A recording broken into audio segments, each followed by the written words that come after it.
This is about defending democracy. This is no longer Democrats versus Republicans. What do you want your kids to believe in? There must be give and take. This is White Flag with Joe Walsh. This is Joe Walsh, former Congressman Joe Walsh, White Flag with Joe Walsh. Every week I sit down with somebody who looks at the world differently than I do. Follow me on Twitter, at Walsh Freedom. Follow my guest Toure on Twitter, at Toure. He's a writer, a host with the Griot. I want to get into this later. He's also got kind of a cool podcast coming out in June called Being Black the 80s. I want to ask him about that. Toure, man, I wanted to have you on for a couple reasons. I want to drill down on some of the things you've said about the killing of Jordan Neely, and he was killed.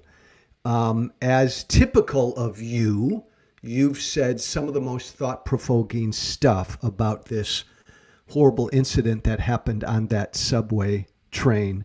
My general lead with you, Toure, is I probably disagree with you on most things, almost everything, but you always make me think.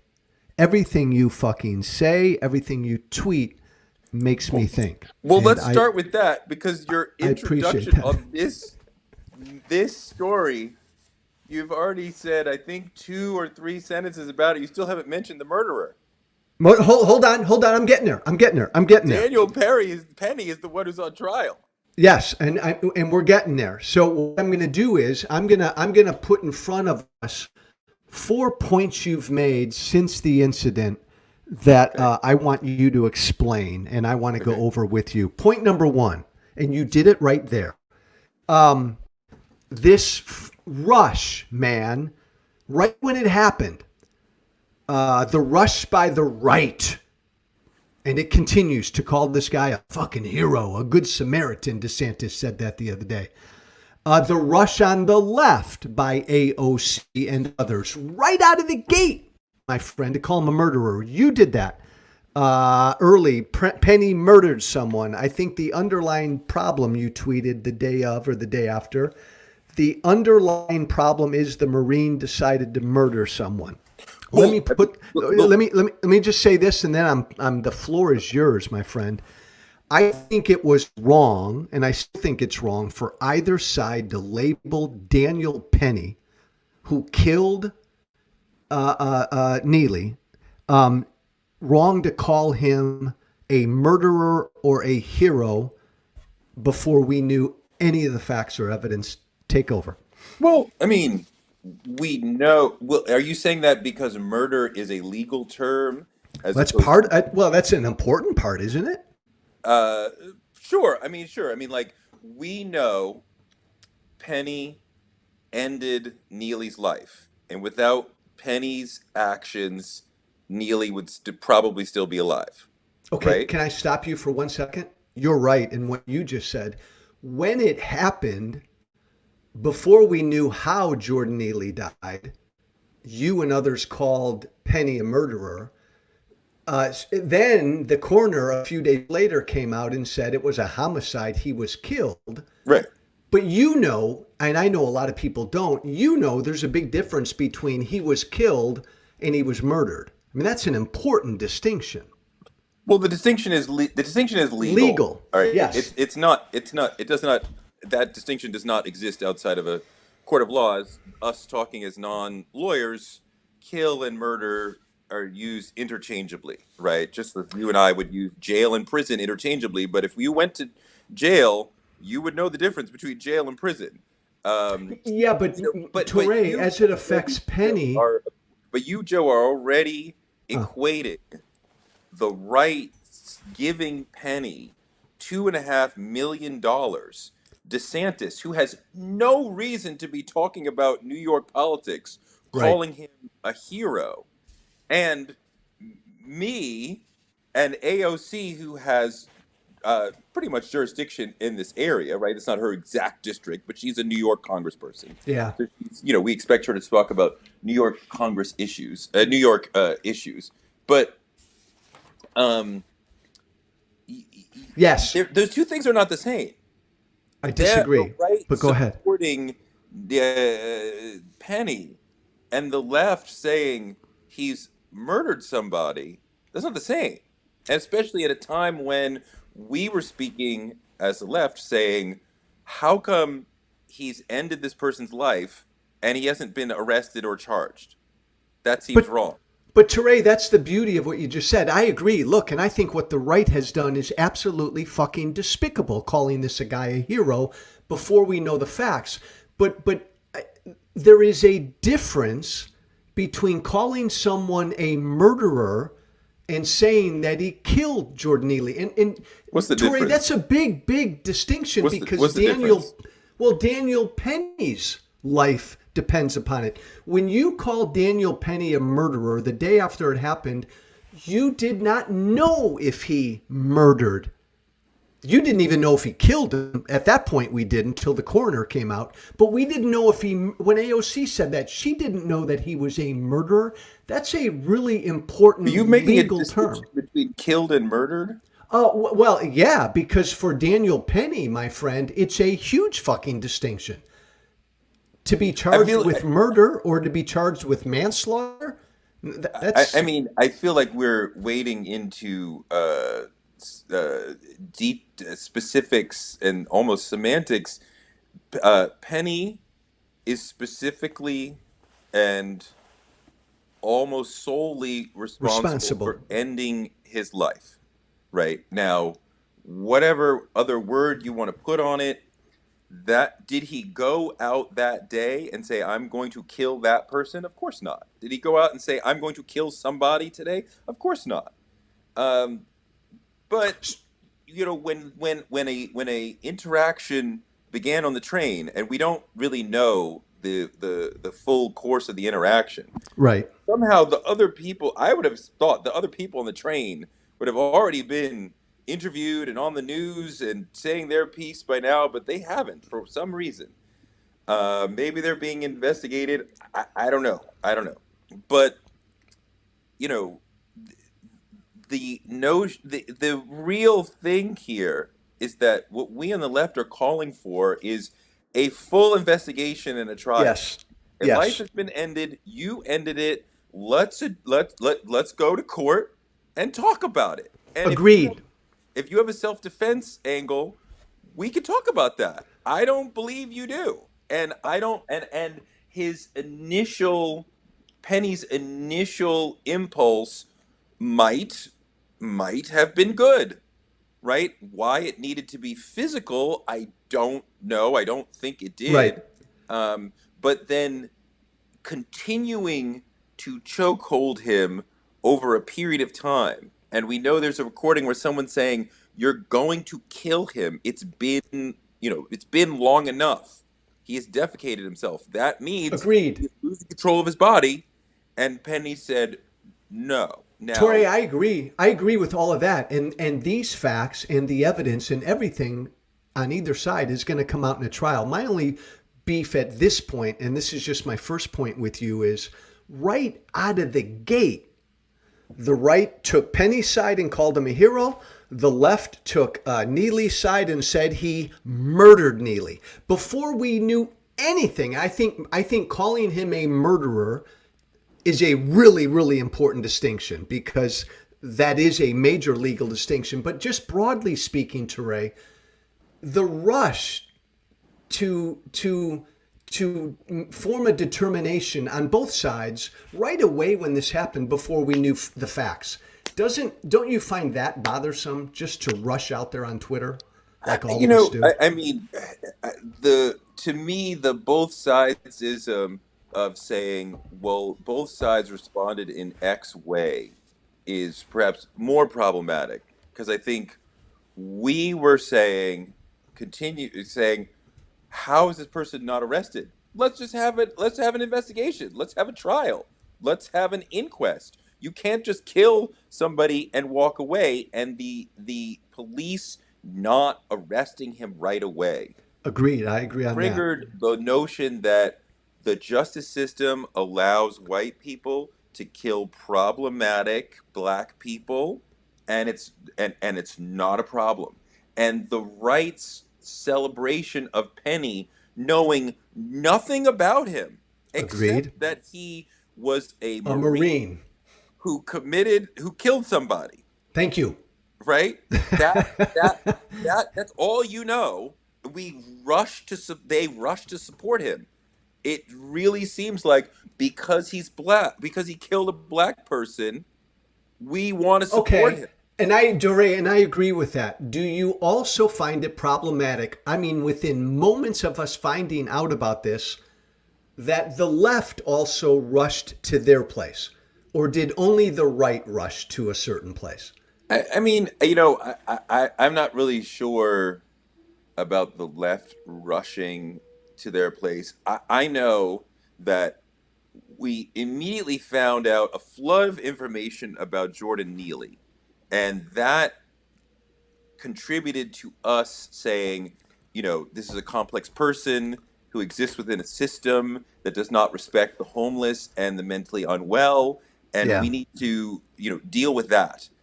And, the right knows still nothing about Daniel Penny. So you're Right. supporting, with $2.5 million, somebody you do not know. He could turn out to be a complete maniac. You Exactly. don't Exactly. know. Exactly. The it definitely feels like a disregard of black people and black bodies, which is what triggered the left so much. I mean, the notion that he was arrested 40 plus times is used by some on the right to say, oh, he's a thug, he's a career criminal.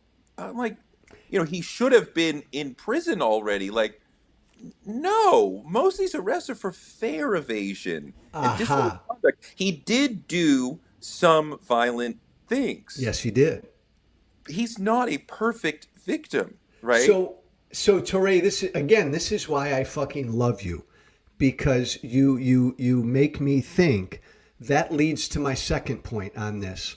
Well, hold on. Let's take it. Yeah. One second before you get to that. And it has to do with what you just said. No, I understand. I think also that the rest of the country, outside of maybe LA and San Francisco and Seattle, the rest of the country is, especially people in red areas, are shocked to find out how often we interact I with agree. mentally unwell people. I see it all the time in my day. My kids and my wife, my kids and my wife and I don't travel on the train together very often. We have encountered people where I'm like, okay, we're moving to the next car the next time it stops. I wonder if Penny, like, what is your I know Right. I know he's a New Yorker, but how often are you on the train? How often are you in Manhattan? Are That's you a good- aware that we see these kind of people pretty much on a daily basis, and generally we look away, we move away, and everybody moves on, right? Hey, Toure, that's a great point. You said somewhere else, and I really appreciated this, that when you leave your house in the morning and you go on a certain walk, you're going to run across, I think you said, 6 to 7 mentally ill homeless people just over the course of a 30-minute walk. And I think Not a even lot of 30 the minutes, country, just 10 Yeah. minutes to walk to the train. I'm usually going to see about 6 people, 7 people, some of them the same, some of them who I can visibly see at a distance. That person is not mentally well. Yeah, Just to say nothing of the people who I can't tell yeah. that there's something going on. The second point that you just alluded to, you said and tweeted early something I found interesting. Jordan Neely was not a career criminal. He was a mentally ill person dancing for change on the subway. He was arrested repeatedly for fare evasion and disorderly conduct. That's not a career criminal. Then you said something that made me laugh. You said El Chapo was a career criminal. Neely was a mentally ill person. But again, Toure, and I'll give you the floor, I think that's a tad disingenuous. I think the right has downplayed his mental illness history. I think the left has downplayed his violent history. 44 arrests, more than a handful for assault. 2 years ago, he punched a 67-year-old woman, causing facial fractures. He attempted child abduction. In fact, he had an outstanding warrant out for assault the day he died. He's not El Chapo, but you can't ignore his violent past as well. Correct? Well, I go back to he's not a perfect victim. He's a problematic victim. He has done bad things in the past. Now, is he a career criminal? No. At no point can anyone point to where he's making money from crime. That's a career criminal, right? 44 arrests. That's not a career criminal. Where is, at no point in any of those arrests is anyone alleging that he made money from crime. That's what a career criminal does. A career criminal is dealing drugs, prostitution, counterfeiting. Or a guy who is just constantly committing crimes, whether he's profiting from it or not. But career, you're making money, right? I see what you say. I look at career and just say he's been a lifetime criminal.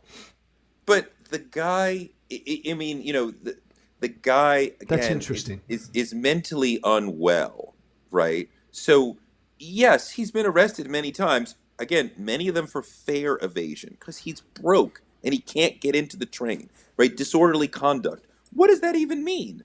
That can mean anything the cop wants it to mean. I don't want you to be here anymore and you won't move when I tell you to move. Disorderly conduct, right? That is not a violent. So that is the majority of his arrests. He has done some negative things. However, he's done some horrible things. Horrible things. However, no one in that car on that day knew that. So no. That's right. Exactly. Why is that in the court of public opinion? Discussion on whether or not he's killable, whether or not he's able to, whether or not we should be afraid of him, even though nobody in the moment knew that, right? We should be actually talking about Daniel Penny. And we're getting to right. What has he done? What is his history? We need to know his history, not the history of the person who got murdered. And Toure, I 100% agree with that point. What Jordan Neely did with his life has nothing to do with what happened to him and does not justify what happened to him on that subway train. The broader point I was making is just as I've observed this, like with Murder and Hero, right away I've seen the left emphasize how mentally how much he needed help and he had mental problems and he was just he was a Michael Jackson impersonator. The left emphasized all that shit. The right called him a career thug, right?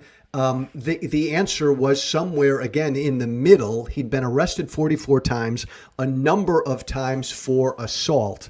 And I just, so it's a broader observation, my friend on the left, that you downplayed the fact that this guy did have a violent history as well.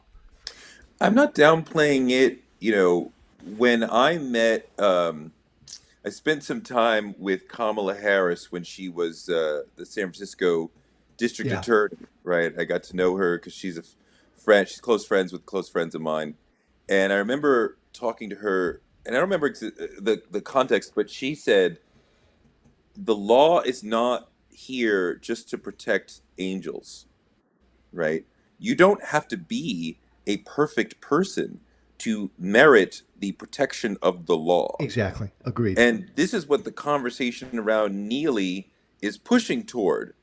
Was Penny taking out the trash? Was he doing a good thing? And that's based on how bad Neely is. Fair. That's fair. It really doesn't matter. You can't just go up and kill somebody because you don't like them or because they disgust you. Now, exactly right. Was he threatening people on that train? We don't know. But we know he didn't have a weapon, right? He seemed pretty small and frail, doesn't seem very threatening. So, it's like, Toure, We have to No, depose people you and see, like, were you threatened? How threatened were you? But I mean, again, not a lawyer, but as far as I know, just using threatening words is not enough. He well, was in a mental health state and begging for food and water in a desperate moment. And you saw him at, not you, Penny saw yeah. him as, and the right saw him as violent, a criminal who needed to be taken out. Which, now let me pivot. I don't know if you're going to this or not. A lot of Huh. people on the right, and sometimes I think when I'm arguing with people on the right online, I'm like, do you turn off your brain to make your point?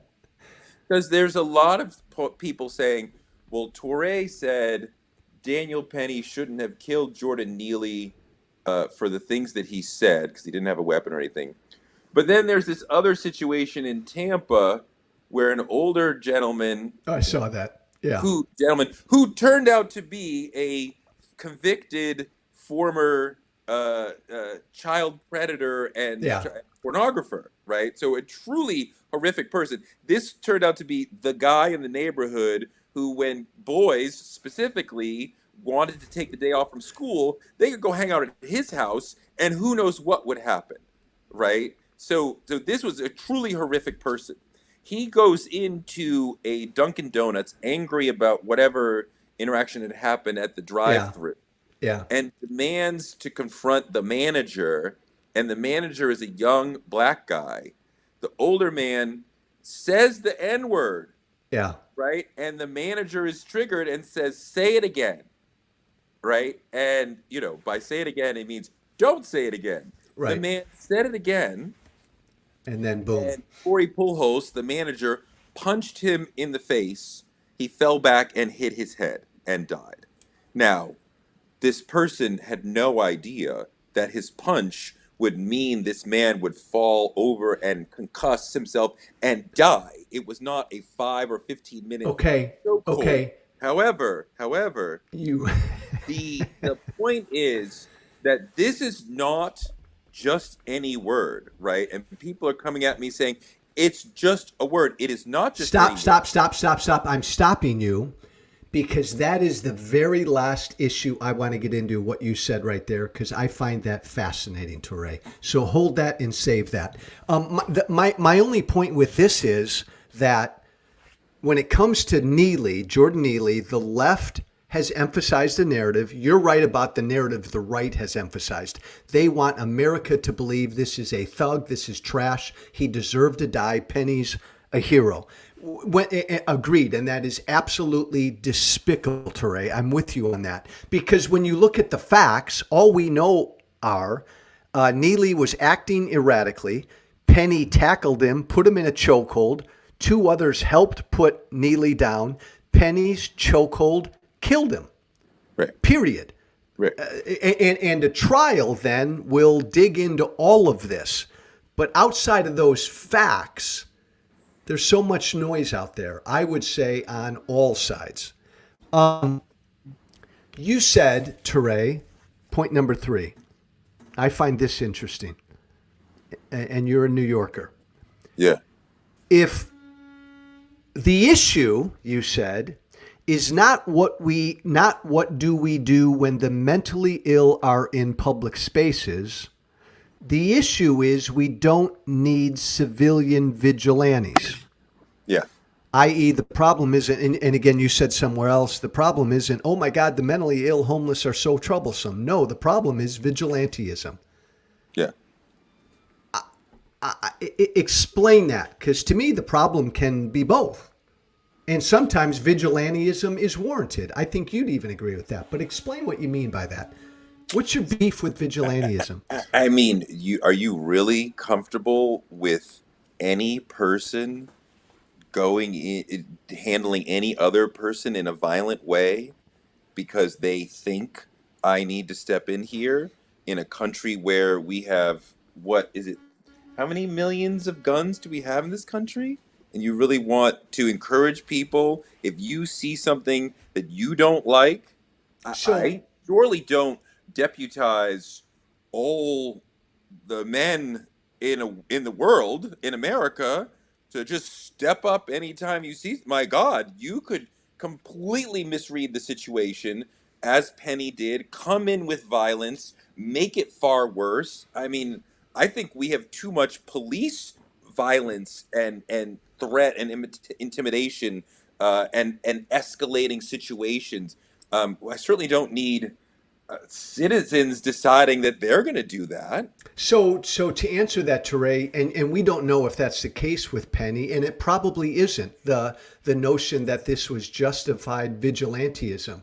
But what if you asked me, is vigilanteism justified? What if Jordan Neely was punching out and trying to kill an elderly black or white woman on that subway train? If Daniel Penny then interceded and stopped him and held him in a chokehold and did whatever, I would say, yeah, that's citizen vigilanteism. I'm glad Penny did something. Wouldn't you? I'm not sure that's vigilanteism. I mean, But I'm would not you sure approve that. of Penny doing something there? I mean, yes. If I You would. saw, if I well, let me say this. I don't think that hypotheticals really help us really understand very much. I'm sure we could all construct a situation where, well, if this happened, then surely you'd agree with this. Like, well, sure, yeah, but No, but Torre, the only reason I if I, did that is because you said we don't need civilian vigilantism.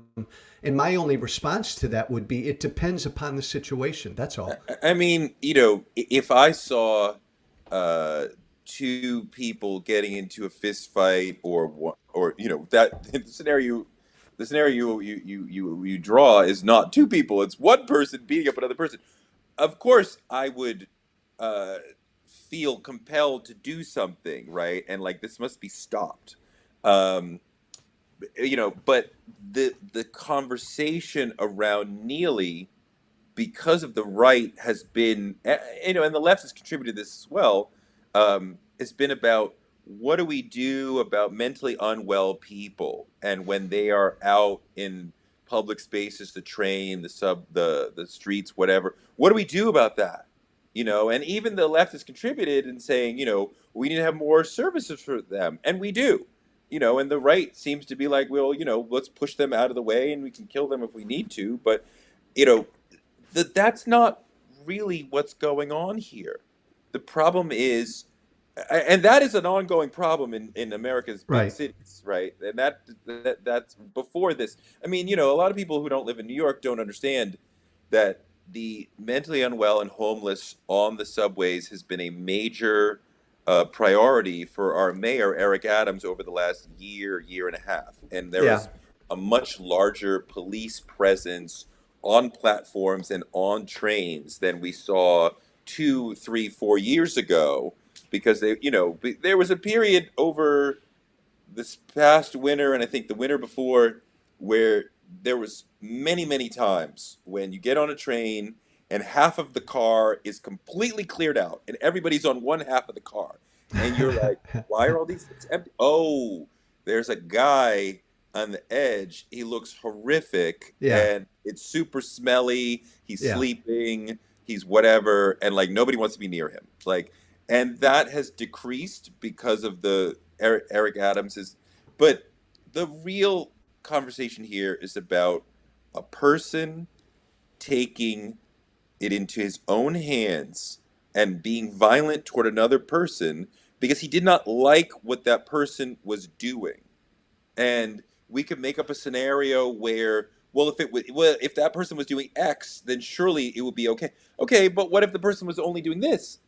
No, Like, that's why Torre, you would agree with me that there are times, depending upon the situation, where a Joe Walsh or a Toure or a Daniel Penny would be justified in intervening. This may not have been one of I those times. I would like, I mean, if you had to intervene, and I would much rather citizens not be doing that job, but intervene to de-escalate rather than to escalate. And whatever was happening, Jordan Neely was not touching another person, right? And what Penny did was escalate it to a chokehold. So he increased the level of violence, and the danger to the people in that train in that moment, right? And that's what led to somebody dying, Well, he killed Neely. I don't know that right? he increased the risk to other people in the train because he subdued Well, him pretty damn quickly. Jordan Neely was on that train. No, no, I'm saying once he subdued Neely, I think everybody Neely was else on on that. that train. Neely is a victim here. Neely is not separate from the other people on the train. There's a group of people on the train. Neely is one of them. Penny is one of them.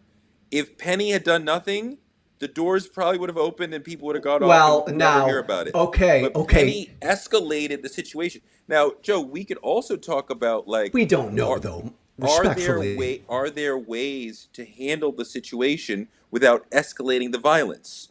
Right? Can we talk to him? Can we at least, if you can't just talk to him, can you shove him so that he is moved from the situation and we're not choke holding him and risking ending his life by cutting off the air to his brain, Toure, right? I Like agree. Toure, I escalated the agree. situation. I completely agree. And Penny now will get his day in court, and again, he could be found guilty of second degree manslaughter. I agree. All I'm trying to say here is that there are times when civilian vigilanteism, whatever you want to call it, may be needed depending upon the situation. This may not have been one of those times. But the other point, Toure, again, you're experienced in New York. You've said before, you see mentally ill people acting erratically all the time. Most of the time, you just ignore it. Yeah. Most of the time. But who knows? I mean, like two points, Toure. Like you just said, we don't know what would have happened if Penny hadn't done a damn thing.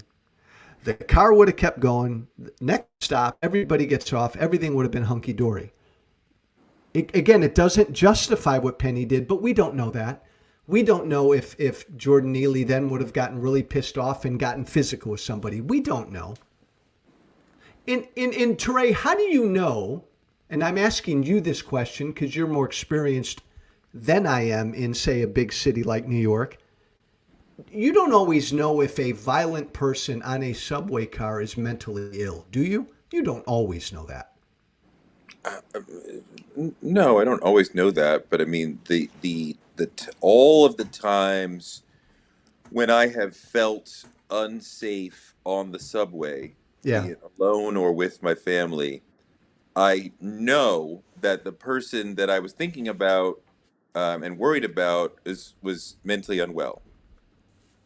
To my experience, those two things have always aligned. Uh, In general, crime in New York City versus 10, 20, 30 years ago, 40 Yeah. years ago Yeah. is way down. Way down. This Way is down. not, this is not a crime-ridden city. This is not the Gotham of the 70s and 80s, Completely. and 90s, where you're getting robbed in the street and carjackings and muggings. Like, this is not that city. So Right. we don't move around expecting to get mugged on a regular basis, right? So we're not in that sort of fighting stance all the time. That's not the city that we have in Have 20. you ever, Toure, in your experience in that city, come close to getting physical to defend you or anybody else? Or have you ever had to get physical to defend you or anybody No, else? no, that's never happened to to me in terms of getting physical with a stranger. Yeah. No, could I? I'm trying to think if I've ever had to say anything. I don't. Nothing is coming to mind. I mean, Okay. my hope in any of these sort of conflicts would be that we could solve this with words. I mean, most New Yorkers don't want to put their hands on any other person, Right. much less a person who is clearly unhoused and unwell. I mean, I recall a situation where there was somebody who was kind of yelling at some tourists as if the tourists being in our city was somehow damaging it. Yeah. And he was kind of, I don't think he was unwell. I think he was just angry. Yeah. And he was kind of barking at them, and they kind of didn't know what to do. So they're kind of just sitting there embracing and just taking it. And then he just got off. And then I sort of spoke to them like, I'm sorry, not everybody's like that, and, most of us welcome tourists and, have a great time. And when he was yelling at them, there was no reason why I needed to confront him. So I Yeah. didn't. But no, that has not happened to me. Uh, uh, Two other quickies, and then I want to get to one important issue that I find fascinating. And I think you'll agree with everything I'm about to say. Jordan Neely, yes, should be alive today. But also, yes, he shouldn't have been harassing or threatening subway riders that day. But also, yes, But those are not equal statements. agreed, completely agree. None of what I'm saying is equal to the fact that Jordan Neely should be alive today. He shouldn't have been harassing and threatening people on the subway, but he shouldn't have been hungry and homeless that day either. Quick question to you, just on your philosophy. Joe Walsh would say we need to bring back involuntary hospital and treatment. I don't think the system failed him. He was repeatedly offered treatment and he turned them down. We need involuntary hospitalization. What does Toure say? I haven't studied this issue. I'm uncomfortable with that conversation in general of involuntarily, um, uh, institutionalizing or warehousing Yeah, people. I hate slippery slope arguments, but like, it's very problematic. I mean, like, are we, when you talk about involuntarily doing that, like, are we talking about mental health professionals being part of that process of saying, hopefully. hey, Jim is, schizophrenic. He cannot function in society, right? And he cannot even understand that he can't function in society. Or is it like cops who are making that decision? Like, I'd The be the very uncomfortable with the police former. officers making those decisions, right? Yeah, But we agreed. already use the police far too often to police the mentally unwell, right? And Yeah. they come in with violence and escalation, which these people don't really even understand what's going on in the world, right? And you're coming at them in this aggressive way, and they're like, I don't even know where I really am. Um, I mean, where, I hate where is the line arguments, but like, Yeah, what is the line I of agree. where we are? Okay, you are going to be involuntarily housed. We could both point to examples of people who cannot function and need to be, but then we could make that line, like that line gets really gray really fast of like, Agreed. well, what about that person? What about that person? Like, You and I agree. it's difficult to take care for a big city to take care of these people. It's a challenge. It's a challenge and it's a huge problem. It's a growing problem in every urban environment. It's a problem in rural America too. You and I agree on this though. I don't want cops making any sort of decision like that. It should be mental health professionals if we ever get there. Hey, a last quick question before I get to my one final issue. Give me your 30 seconds. Again, the facts and the evidence, all of it is going to come out and there will be a trial and bum, bum, bum. What's your gut tell you about what really went down here? My gut, Teray, tells me that Penny, that passengers felt threatened. Penny felt like he was threatening passengers. Maybe his initial instinct to subdue Neely was good, and then he held him in that chokehold. Maybe his adrenaline took over, or he just wasn't thinking straight, and he just hung on to him too long. What do you think? What do you think Penny did here? Before we know I, everything. it's hard to say. You know, somebody somebody made an interesting point the other day. I think separate from this, that we tell our cops you deserve to go home. So they police in a way that is defensive, right, of Oh, themselves and their bodies, right? Because you deserve to go home at the end of your shift. yeah. Do not tell the military that. The military fight to the death. We'll take care of your family. We'll give you honor. But That's really like, interesting. go in there with massive force to make sure. I mean, we don't want the soldiers to die, but like the soldiers, I think all over the world, the expectation is you might die. Like shit, like this, it Toure, happens. that's fascinating. So now, when you have somebody who's a Huh. Marine who sees a situation who he perceives as violent, right? That's why he comes in with overwhelming force, Yeah. right? Yeah. The chokehold is specifically outlawed for Yeah. NYPD. Right. So Right. don't talk to me about this is a defensive maneuver. He chose something that our cops can't or not supposed to do to citizens, right?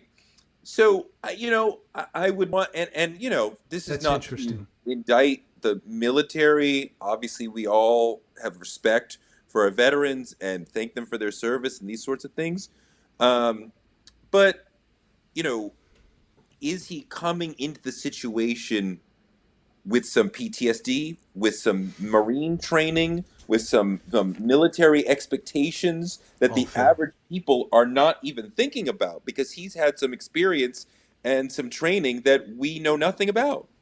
So you know, That's fascinating, Toure. That's I fascinating. just wish that there was an, and I think with men in general, we don't come to situations and think, can I de-escalate? Right? We come in and say, if I show that I'm the biggest, baddest gorilla and yell the loudest and bang my chest the hardest, other people will do what I say. And that's problematic. The situation could have been handled in a much better way, and we would have never heard of any of these people. That's Teray, I really want to thank you for that.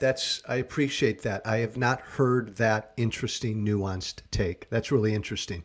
Final issue I want to throw at you, my friend. You said or tweeted, I think you've said or tweeted or alluded to this a few times, and you brought it up with your example of the guy down and the old guy down Yeah, who was punched.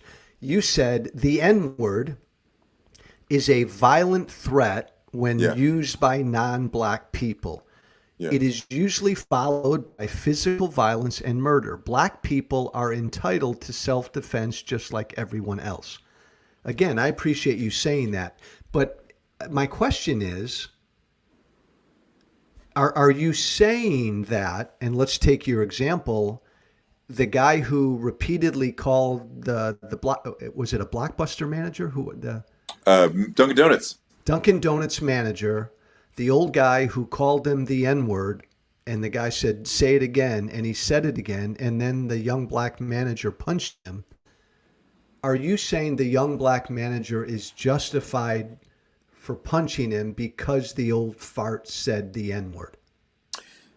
I feel that way, and I feel that Interesting. the N word, which noting the power of the word, you and I are not even saying it in an Agreed. intellectual conversation about it. Can I stop you right there? Because I've always wanted to ask you this question as a white guy. Yeah, If you and I did a seminar on the derivation and the history of that word, the N yeah. word, would you object to us in the course of that seminar voicing that word out loud?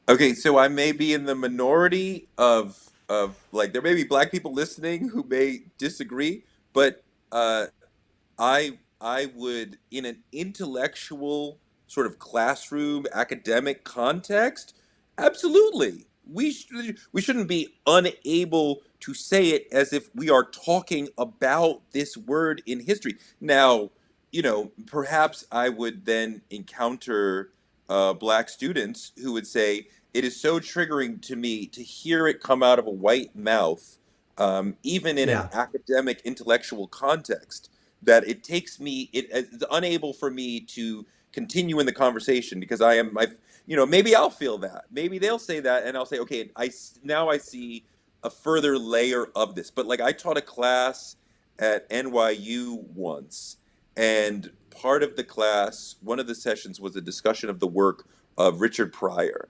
Yeah. And I said to them, it's a mixed group of kids, of like, if you feel comfortable, you can say it because we're having an intellectual conversation about the Right. word. Nobody is calling anybody that. Nobody is using it as a pejorative. Right. Now, the word is so powerful that even in an intellectual context, it's still triggering and hurts people and, like, makes people upset.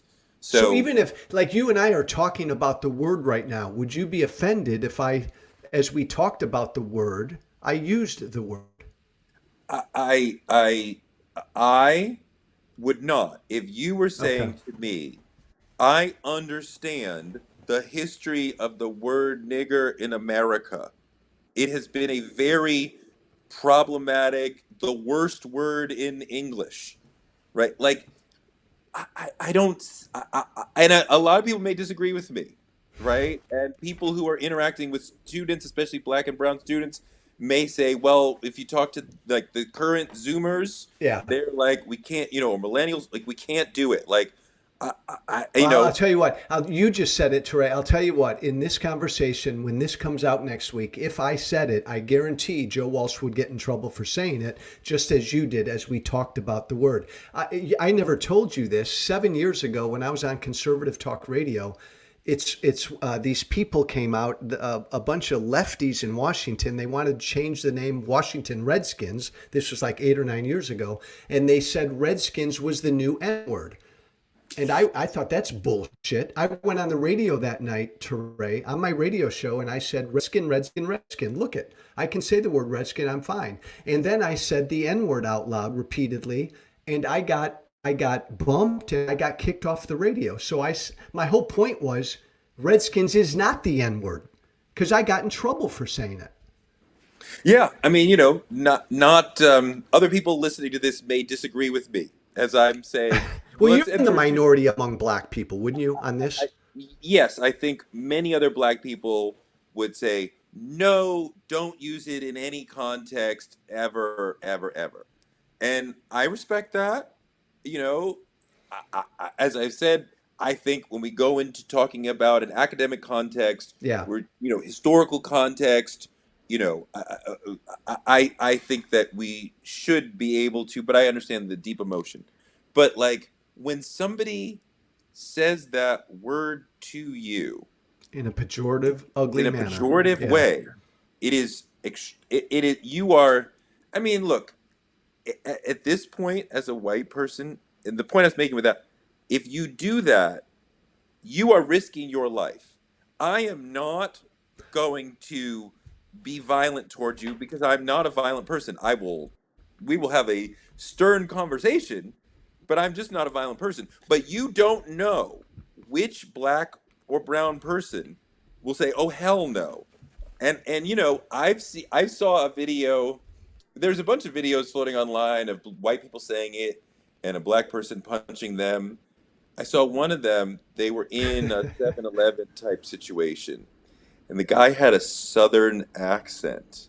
Yeah. And when he said it with a southern accent, Joe, I was more triggered than any other way Yeah. of saying it.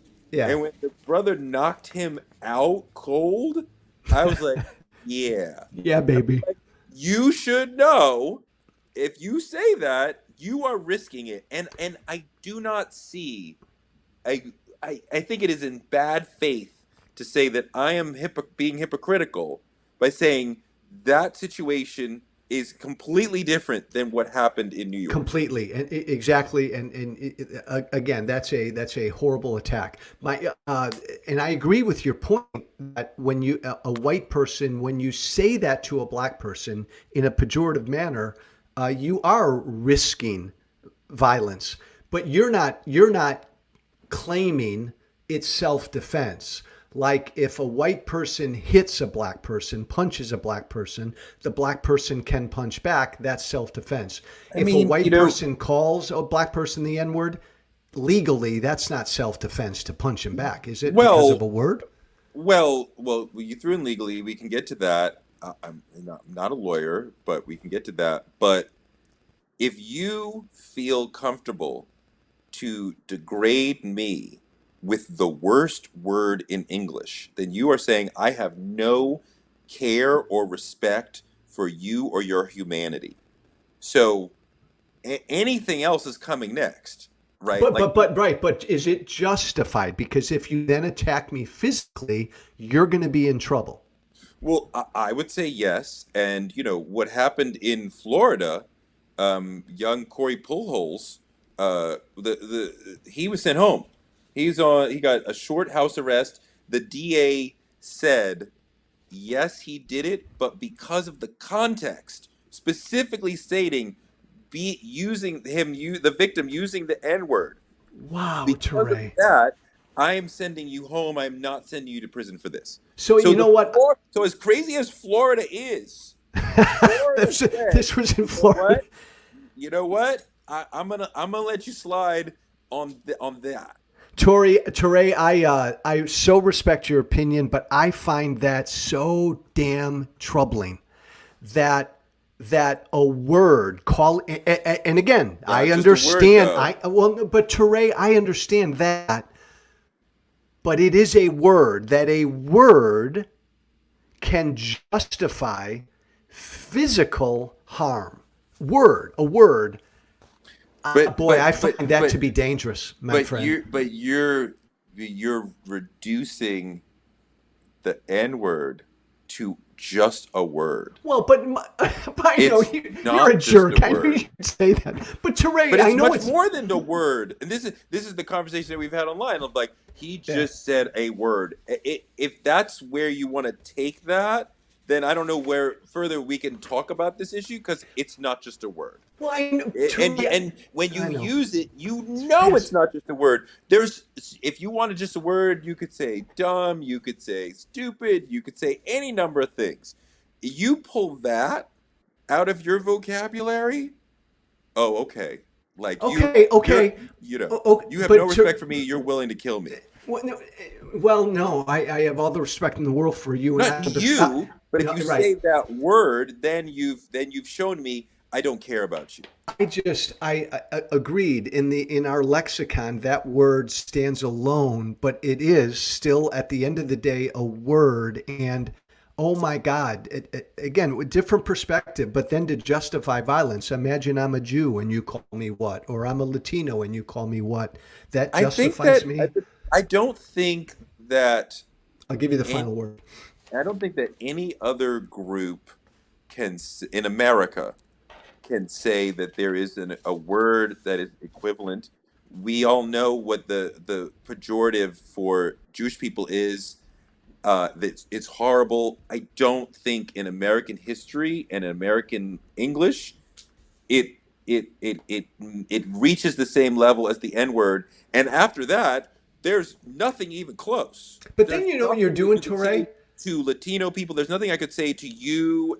I'm assuming you're a Christian Yeah. white man. Like, there's nothing I could say to you that would be equivalent. There's nothing you could say to a woman that would be equivalent to the N word. But then you know what you're doing, and I'll give you the final word here because I love this discussion with you. What you're doing is you're almost criminalizing speech.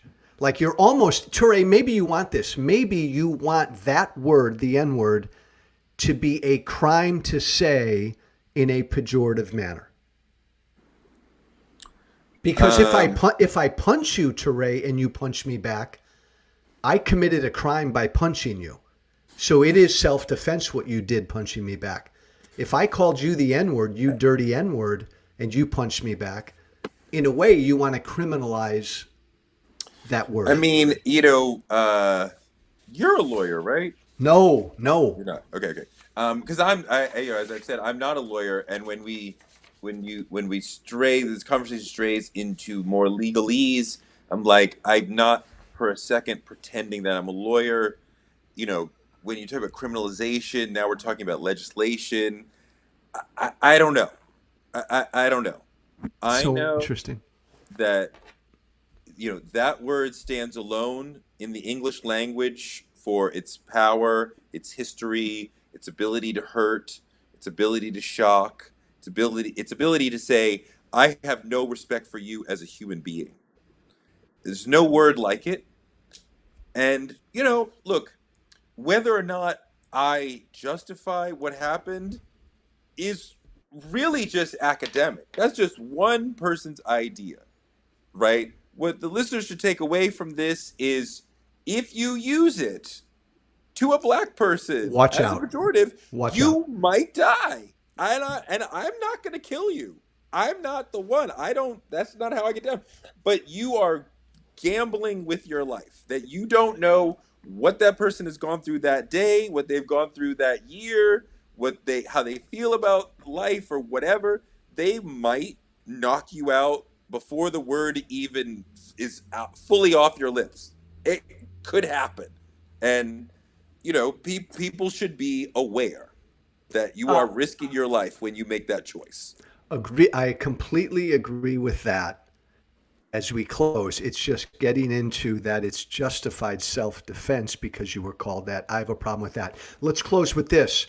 Tell me, my friend, Being Black the 80s, you got a new podcast coming out in June. What the heck is this?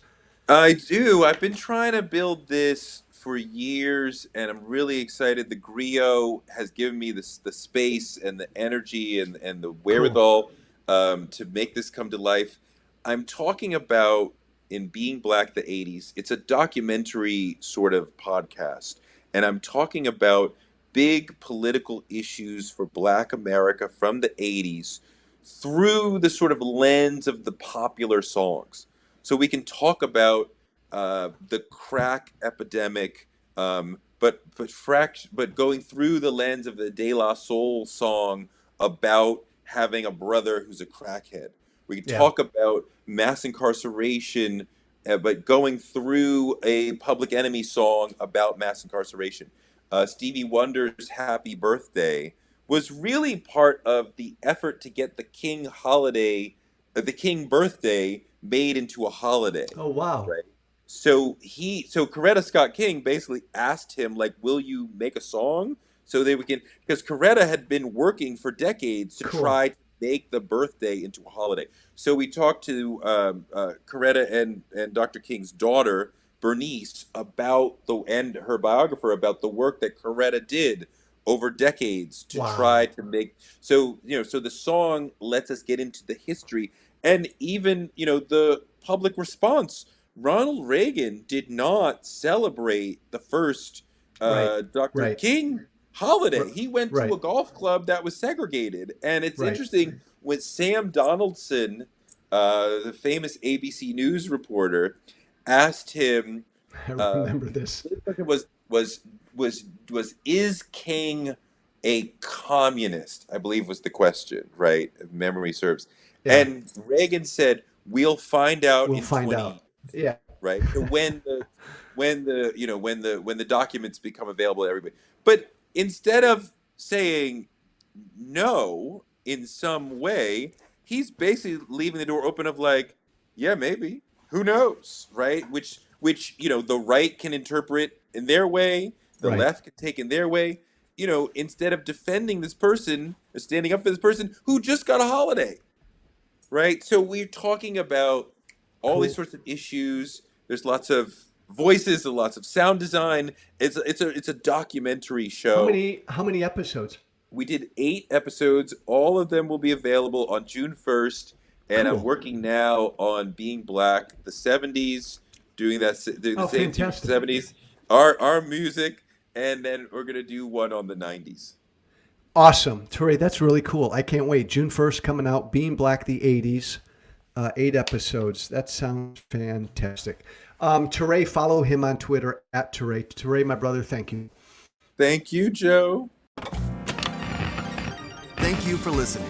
Remember to listen, share, and follow White Flag with Joe Walsh on Apple Podcasts, Spotify, and everywhere great podcasts are found. And be sure to leave a 5-star review. This has been White Flag with Joe Walsh.